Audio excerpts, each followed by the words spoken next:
All right, let's talk about something that's super important for men and really for their families too, prostate health. The whole point here is to walk away feeling like you've got this, informed, proactive, and ready to take charge. Okay, I want to start with a number that really makes you stop and think. 1 in 8. And what is that? Well, that's the lifetime risk for any man of being diagnosed with prostate cancer. That's a big deal, and it makes it one of the most common cancers for men anywhere in the world.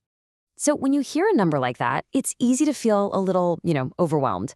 But here's the thing. Knowledge is your best defense. So our goal today is simple. We're going to break this all down into clear, manageable pieces. Here's our game plan. We'll kick things off by understanding the prostate itself. Then we'll dive into risk factors and screening. After that, we'll talk about how doctors actually check your health, look at lifestyle choices you can make, and finally, walk through treatment options if you need them. It's a full roadmap from start to finish. All right, first things first. What even is the prostate? What does it do? Getting the basics down is absolutely the right place to start. So just imagine a small gland, about the size and shape of a walnut. It's a really key part of the male reproductive system, and its main gig is to produce the fluid that helps nourish and transport sperm. And its location is everything. Look here. You can see how the prostate literally wraps around the urethra. Now that's the tube that carries urine and semen out of the body. So it suddenly makes perfect sense, right?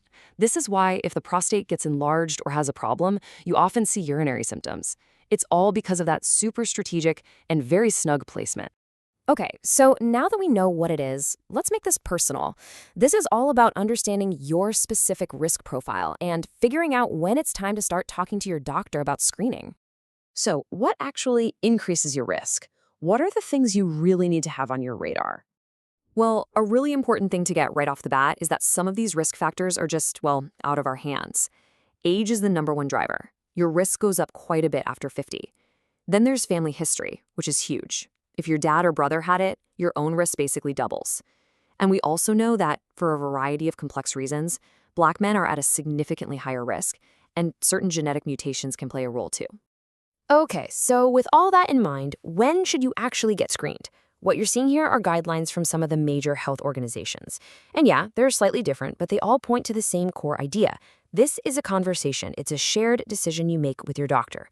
But as a general rule, they all suggest starting that chat around age 50 if you have average risk, maybe 45 if you're at high risk, and even as early as 40 if you're in that very high risk category. All right, so let's say you've decided it's time to have that talk. What actually happens at the checkup? Let's demystify this whole process because it's really not as intimidating as it might sound. It pretty much comes down to 2 main screening tools.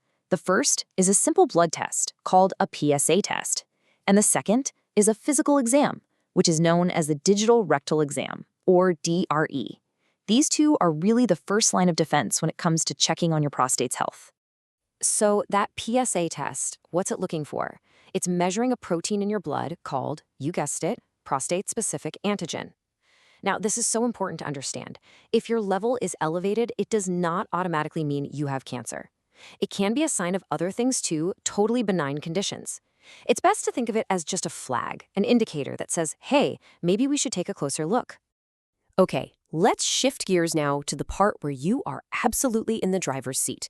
What can you do day in and day out to support your long-term prostate health and maybe even lower your risk?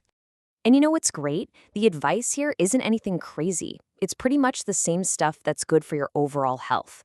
We're talking about a diet packed with fruits and veggies, especially things like cooked tomatoes that have lycopene, and cutting back on red meat and high-fat dairy, keeping a healthy weight, getting regular exercise, and for sure, avoiding smoking.